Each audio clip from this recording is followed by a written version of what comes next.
So we're going to be looking at section 1.2. And we're basically looking for patterns. This is a powerful way of solving certain problems. And we're getting into section 1.3. That section, it can be a little creative. There's little tricks you can use to solve all kinds of math problems. But one of the things we're going to use is pattern searching. And so we're going to use this to predict terms in a sequence.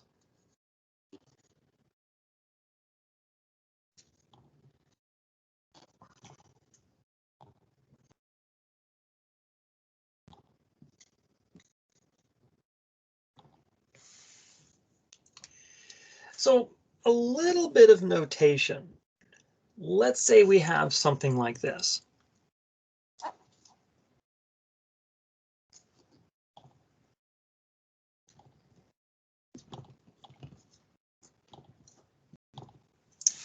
And you'll oftentimes see comma, dot, dot, dot. What this means is that the sequence continues.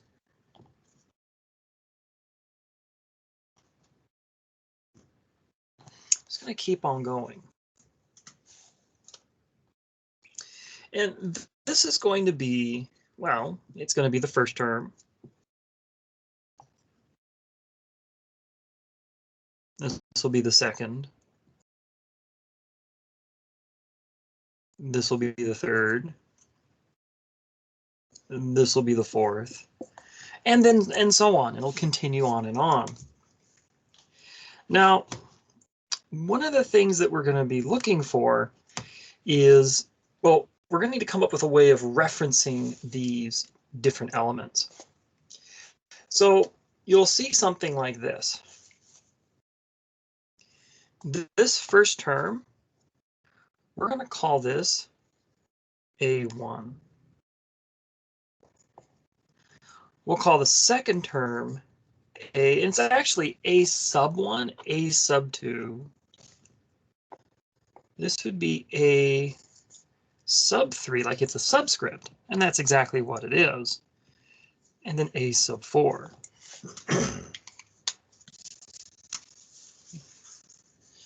So what we're doing is this.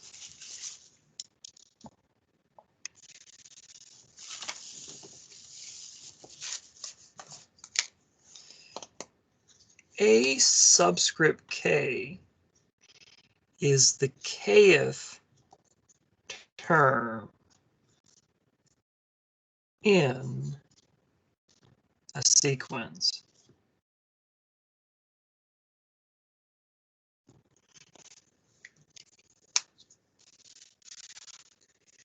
And the way you can use this is you oftentimes see people refer to sequences as like A sub K. They'll say that a lot. So you'll see something like, for example,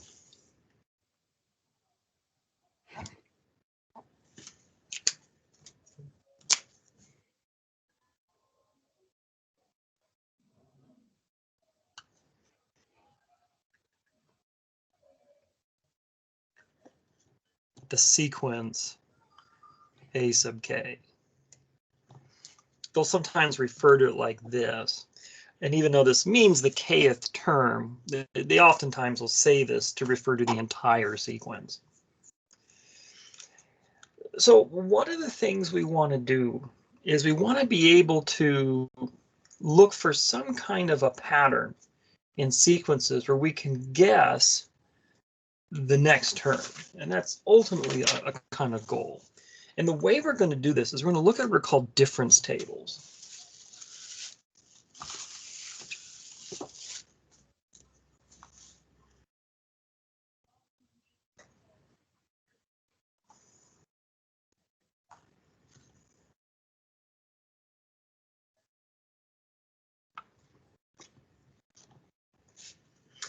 And what this captures, we're looking at the differences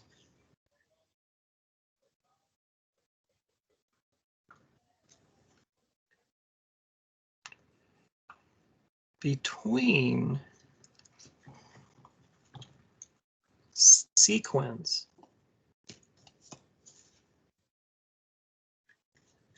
terms.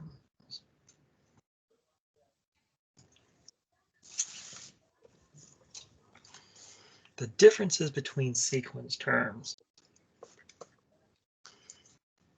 So if we take a look at that first sequence that we had,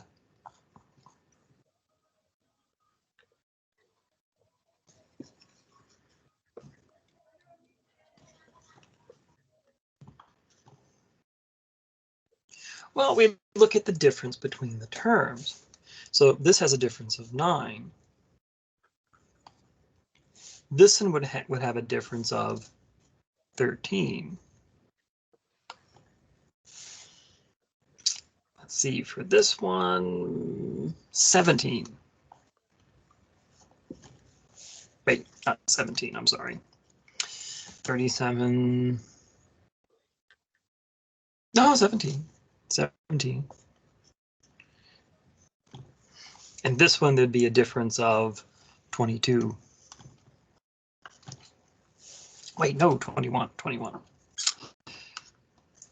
There we go. And you could even take this farther.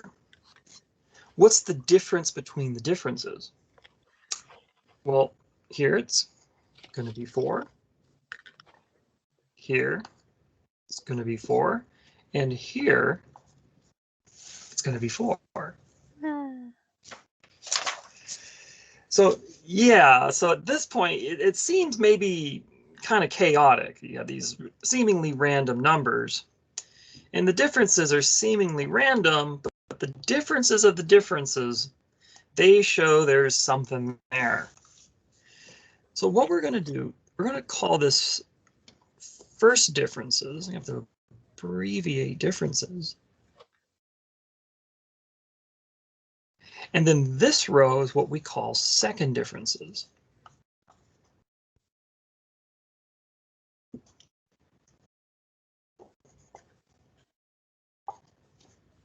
Get columns there. And you can go farther. You could have third differences, you could have fourth differences, you can keep going and going. So what is this good for? Well, one thing you can do is we can predict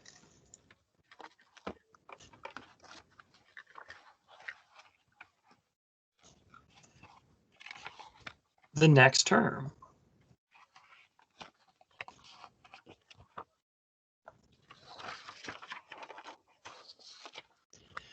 So something that we can look at if we take this sequence again.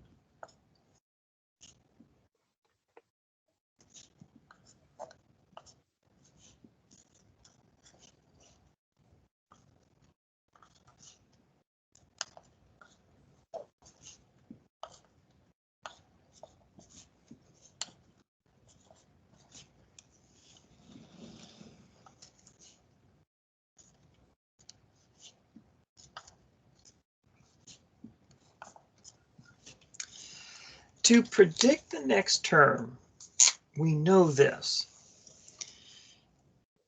If we take a look at the first differences, we have 9, 13, 17, 21. What should be the next first difference? Well, it's going to be a number that, whatever this is going to be,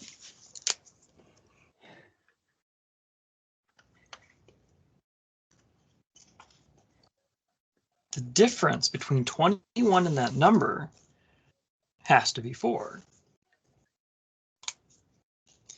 And so that means the only number that if you subtract 21 from it, you get 4 is 25.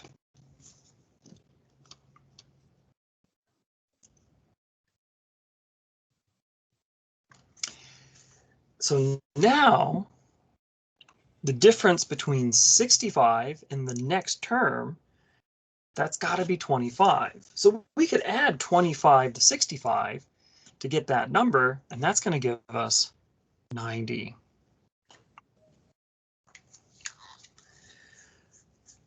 And so that's how we can predict the next term. Questions about that? I'll do another one.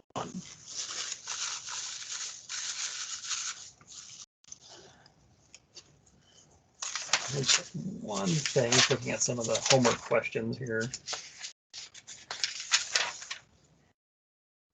All right.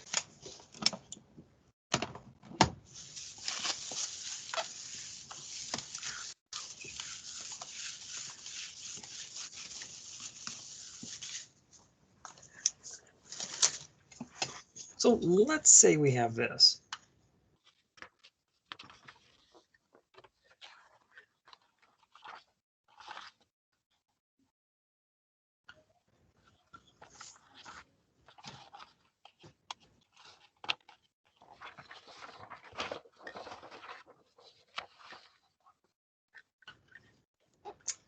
And let's say the sequence we have is 2, 7, 24, 59, 118, 207, and it keeps going. But we want to find the next term. So once again, we're going to construct a difference table.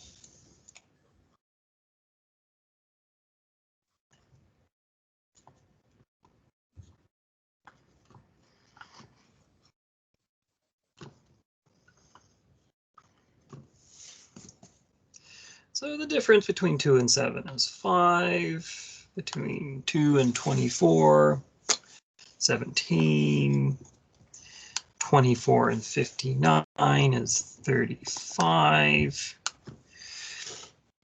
Let's see, 59, 108.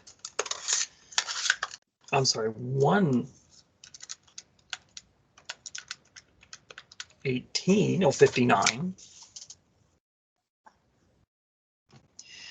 And then 207 and 118.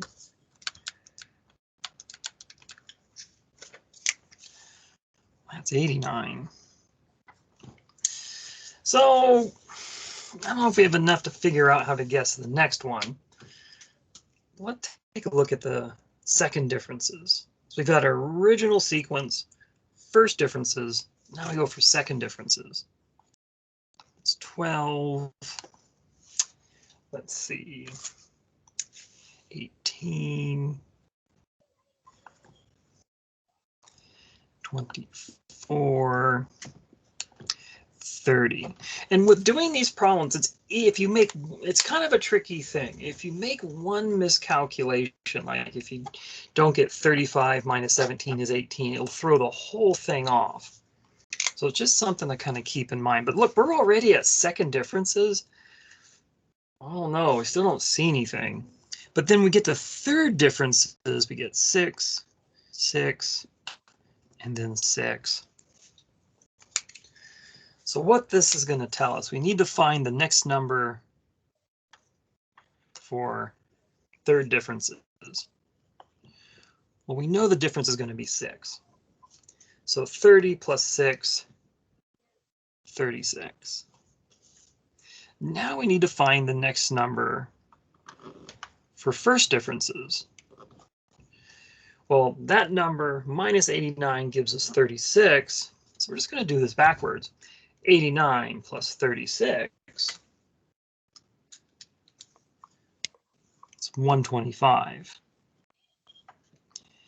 And so now we can find the next term for our sequence. 207 plus 125. And we get 332.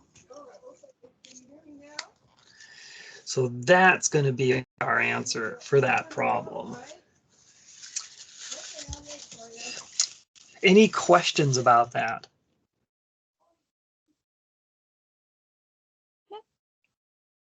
All right.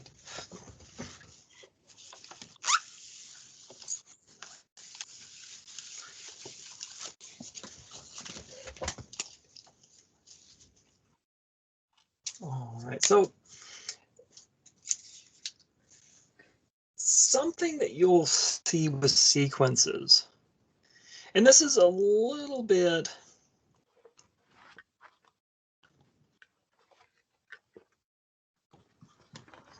something we'll see a little later.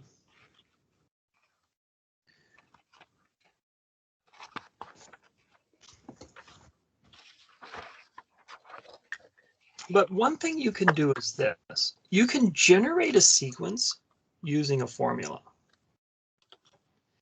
So you can say that the kth term is some function of k.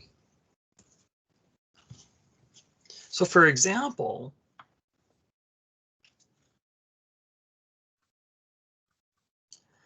let a sub k equal k squared plus 1.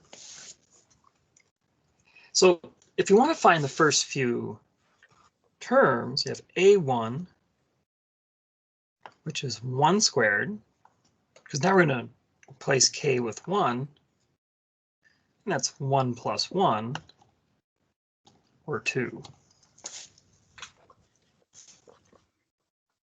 A2, which is 2 squared plus 1, which is 4 plus 1, or 5. A sub 3 is 3 squared plus 1, or 9 plus 1, or 10. So if we look at the first 3 terms of this sequence,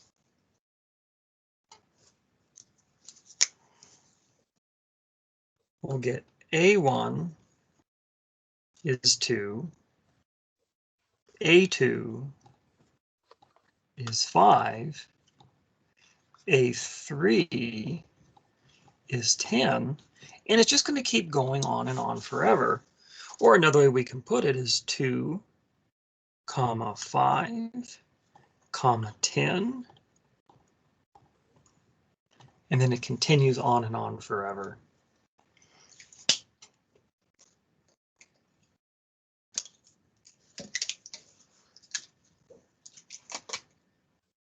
So any questions about that?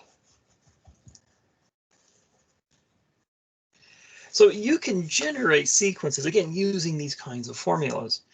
And sort of getting us, and this is kind of a tricky thing, but we can use this to try to identify the formula that's being used in the first place.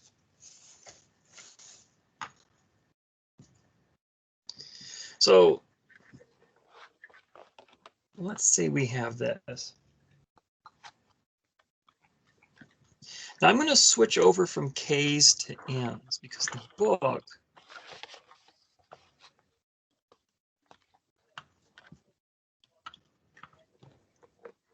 uses N. So I'm going to, instead of using A sub K,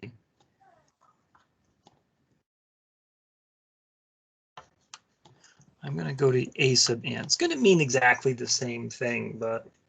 What does the top line say? Oh, I'm sorry. All right, thank you. No problem.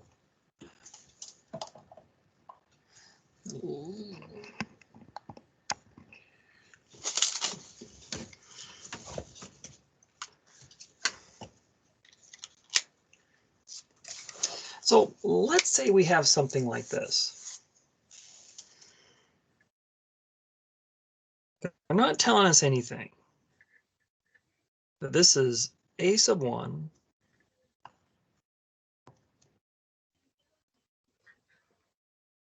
this is A sub 2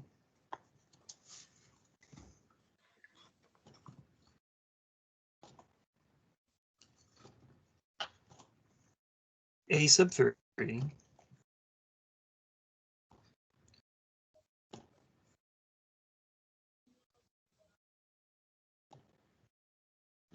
and A sub 4.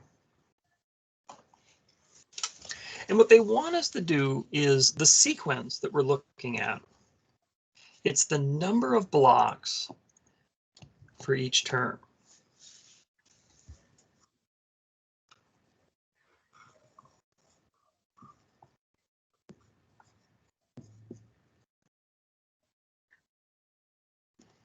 It's the number of blocks. So what this says is that A1 is 2, A2 is 3, A3 is 4, A4 is 5.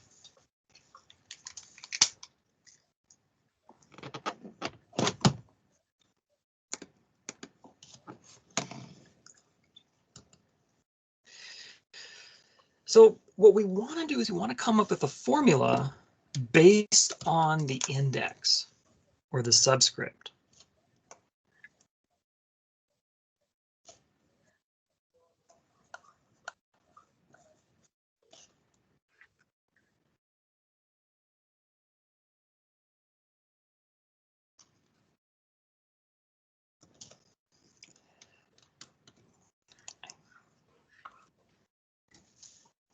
So we might be able to get kind of a clue. If we take a look at A1, it's equal to 2. And each time the term is one more than the index.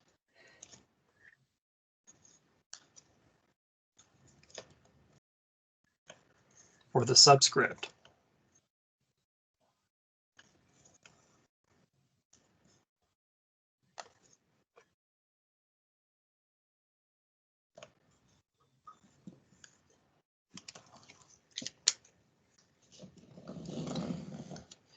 We're going to notice this pattern for all of these.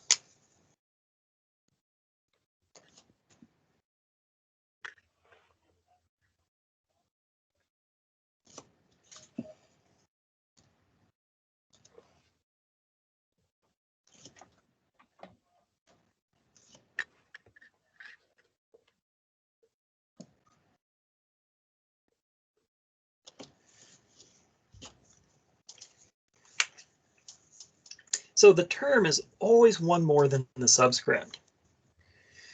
So that means if we just took a generic term, let's say A sub 10, well then what term would you guess A sub 10 would be?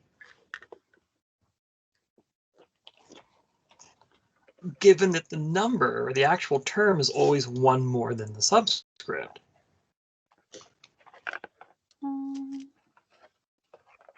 6. I'm sorry? 6. Well, the term, like if you have A1, you get 2. A2 gives you 3. A3 gives you 4. A4 gives you 5. A5 would give you 6. You're right. What about A10? A10? Mm-hmm. Just going to skip I ahead. see what you're saying. So 11?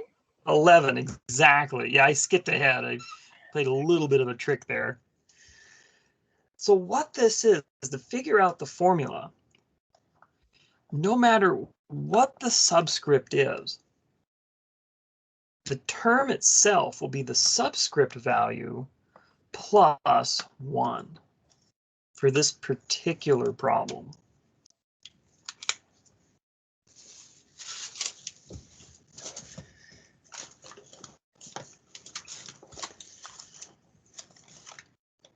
So any questions about that? Now let's try one that's a little harder.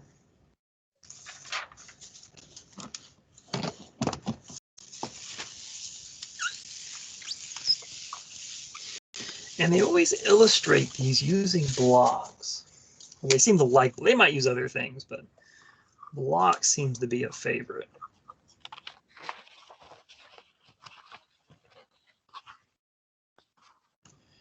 Let's say we have this.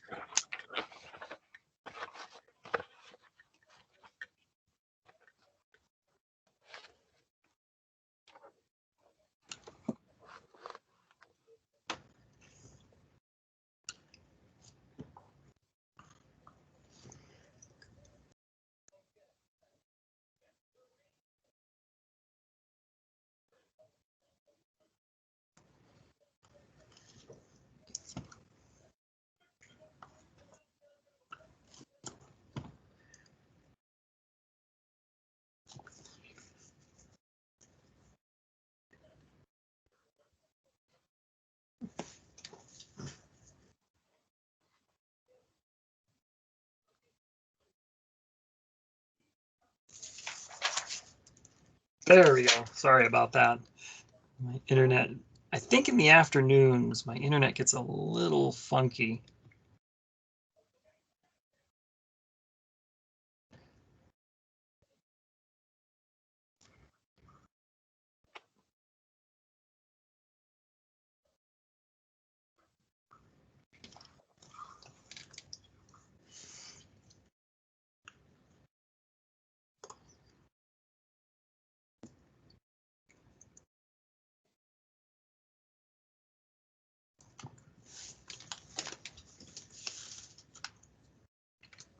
Now this one's a little tricky.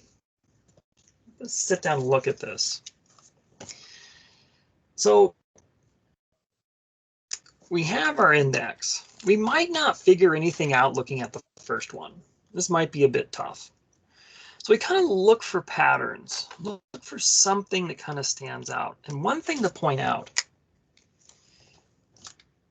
if we think about this being a base and this kind of being a roof or a top, we have an index of 2, we have a base of 2, and a top of 2. And then when we have an index of 3, we have a base of 3 and a top of 3. For this one, index is 4, or subscript, I should say. Subscript is 4. And the base and the top are 4. So, all right, we've got that. Now, when we look at the middle, if we look at the middle here, with an index of 4, we have a middle of 3. With an index of 3, we have a middle of 2. Index of 2, there's a middle of 1. So what can we do with this? Well, because it has an index of 1, the top and bottom should be 1, and the middle should be 0. And so that's what we seem to have here.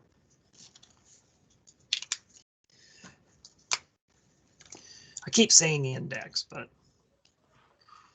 so for the top, the number of blocks in the top is equal to the subscript. The number of blocks in the bottom, or for the base, well, that's also equal to the subscript.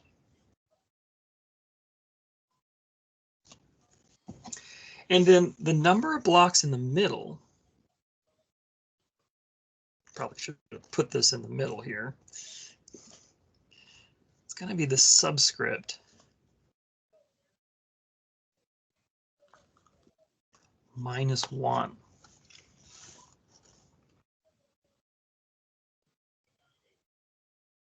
So now let's let the subscript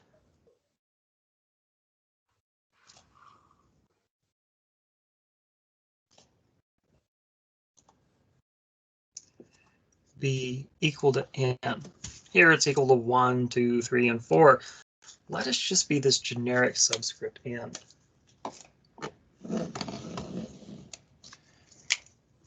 So how many blocks will we have for a sub n? what's going to be top plus bottom plus middle.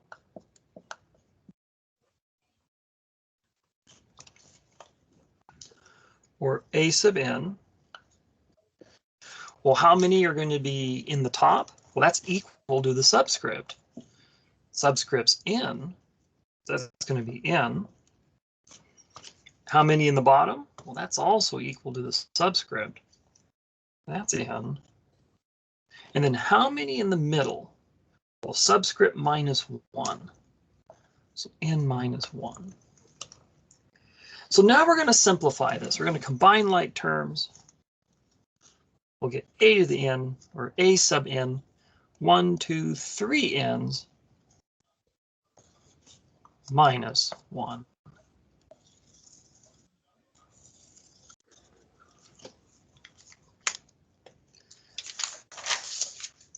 So any questions about that?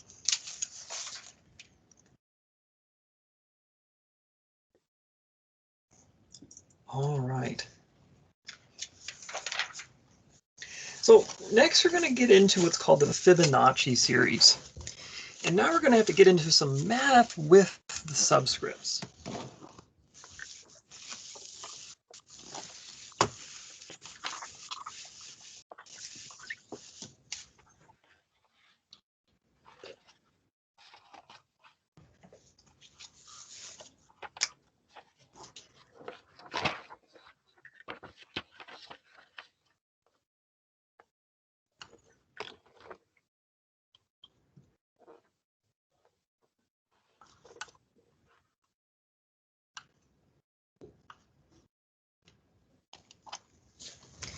Now, this is based on what's called a recursive definition.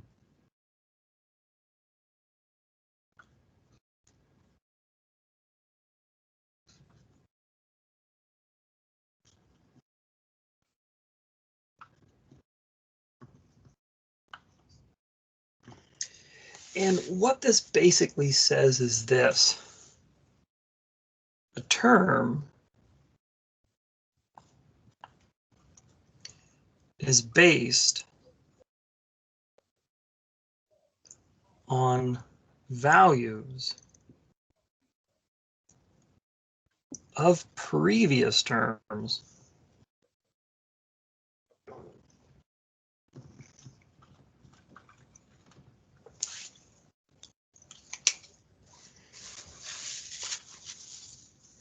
So you actually work with recursive formulas perhaps more than we realize.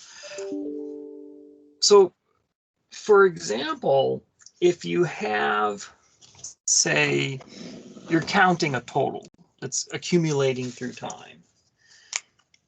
So let's say you're working overtime.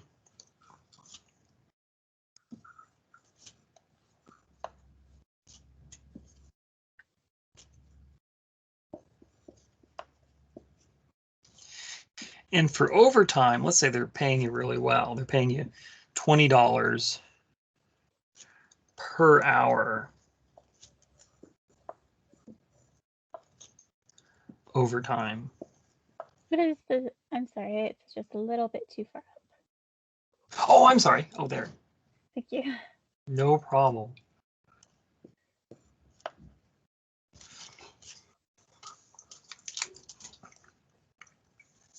So what you could do is, let's say you have a sequence. Instead of calling it A, we'll call it T, where T sub n is the total overtime earned.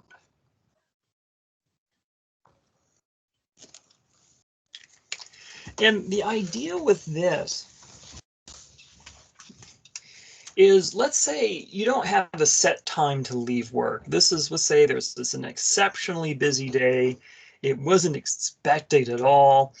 You came in to do kind of a morning shift and then go home. but it looks like you're going to be here through the afternoon and maybe even through the night, sort of fixing things like, filing orders and putting in charging credit cards or something like that.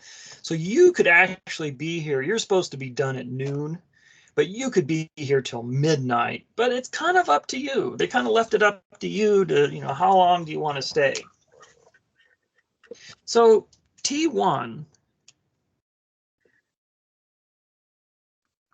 So after working 1 hour of overtime, your total earnings are $20.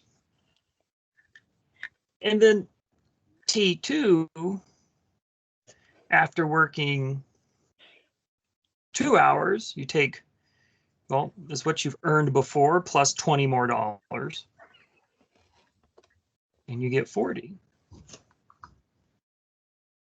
T3 is you take what you've earned so far, add $20, you've got 60. And T4, take what you've earned so far, add another $20, you've got 80. And let's throw in a T5, why not? You take what you've earned so far, add another $20 for this 5th hour that you've worked, and you've got $100. So the way a recursive formula works is this. What you can do is we could set T1 to be $20. You work an hour, you get 20. T2 is how much money you've earned working for an hour plus $20. T3 is what you earned the last 2 hours plus $20. T4 is what you've earned the last 3 hours plus $20. And T5 is what you earned the last 4 hours plus $20 because you worked another hour here. So this is the idea of a recursive formula. And so what we would get is this. Tn is Tn minus 1, the previous term, plus $20.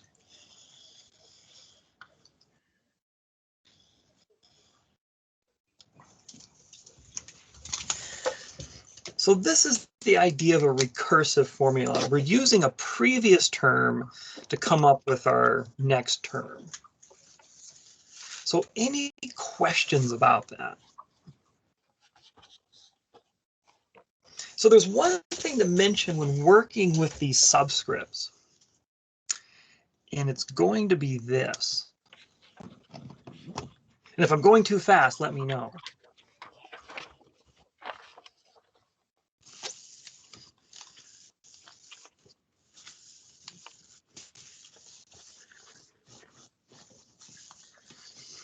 When we use these subscripts for recursive formulas, we do the math in the subscripts first.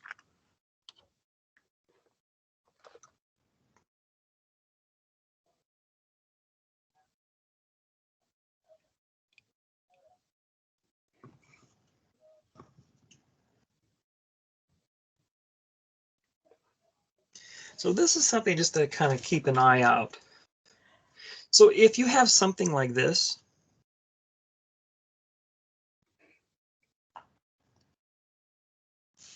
this entire thing is the subscript.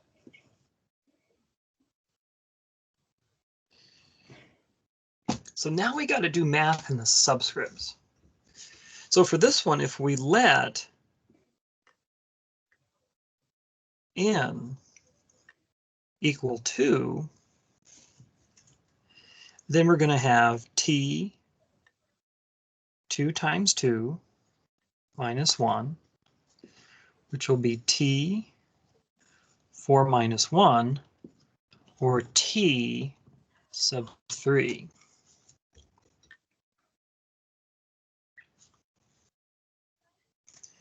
And let's say we go back to our overtime example.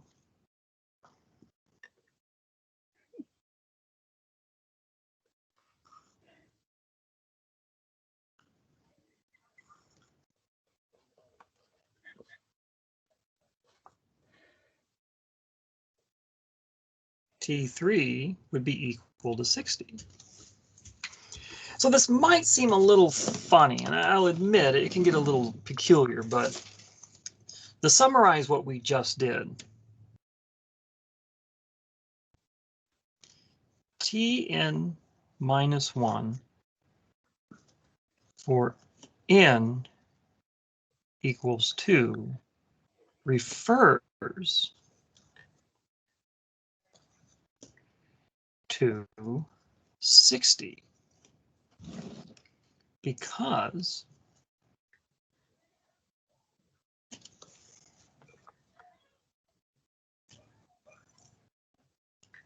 we have 2 times 2 minus 1, which was equal to t subscript 3, and that was equal to 60. So what we always want to do is do the subscript math first to get the subscript, and then once we have the subscript, then we can ask what term is this subscript referring to? And in this case, t sub 3 from our overtime example, it refers to 60. So any questions about that? It's a little complicated, I'll admit it. It seems kind of clunky. It's one of those things where you kind of want to take your time, but what's always going to help, come up with a subscript first. So you have a T3 or an F2 or something like that. And then you can say, okay, what does T3 refer to? What does F2 refer to? And then you're all set. So now let's talk about Fibonacci.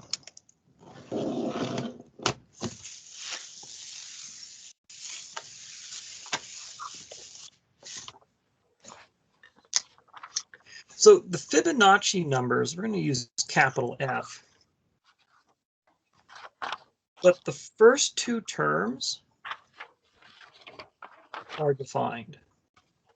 F1 and F2 are given as 1. Then after that, every term afterwards is equal to Fn minus 1, the previous term, plus the term previous to that. So the next term is the sum of the two previous terms. We use n greater than or equal to 3. So we're going to generate some of the numbers in the Fibonacci series or sequence here, and well, for this is how we do it. So we have F1 and F2. So F1 is 1. F2 is also 1, and that's just given. They just give that to us. But F3, since n is greater than or equal to 3, well, now it's equal to 3. It's going to be F3 minus 1 plus F3 minus 2. When we have an n that's 3 or greater, we have to use this formula. So we replace, since our n is 3, replace all the n's with 3. So you get 3, 3 minus 1, 3 minus 2. Let's do the subscript math. This will be F2 plus F1. Well, we know what F2 and F1 are. They're 1 and 1. So that means F3, when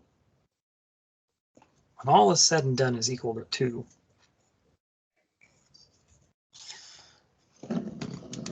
Well, that's very nice, but what about F4? Well, now n is equal to 4. We're going to have to use this formula. So that's going to be 4 minus 1 plus 4 minus 2. So we do the subscript math. 4 minus 1 is 3.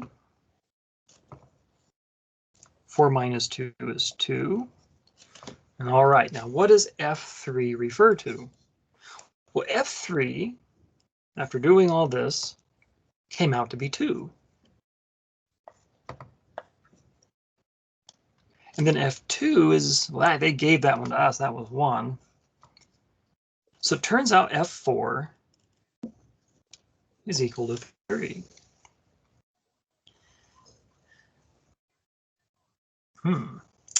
Well, let's keep going.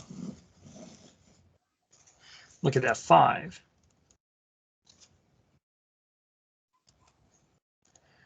That's going to be F5 minus 1, F5 minus 2, or F4 plus F3. So what does F4 refer to? It refers to 3. F3 refers to 2. And that's equal to 5. Let's do F6. Because this seems kind of humdrum. 3, 2, 4, 3. But this kind of, okay, that's kind of interesting. They've got a 5 here, and now they're matching up. Let's see what we do with 6. 6 minus 1 plus 6 minus 2 subscript term F5 plus F4. Well, this is going to be different. F5 referred to 5. F4 referred to 3. So that's 8. So now this is bigger than that. Let's do one more, F7.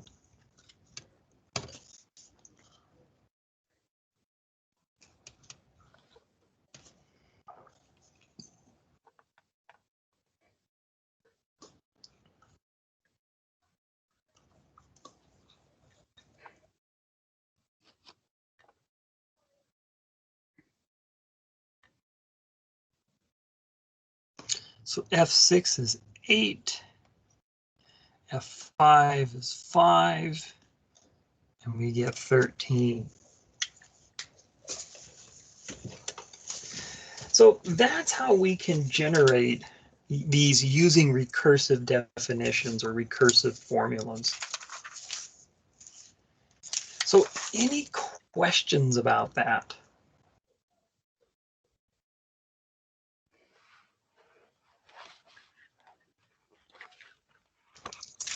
All right. Well, that's pretty much it for today. Kind of a shorter lecture today.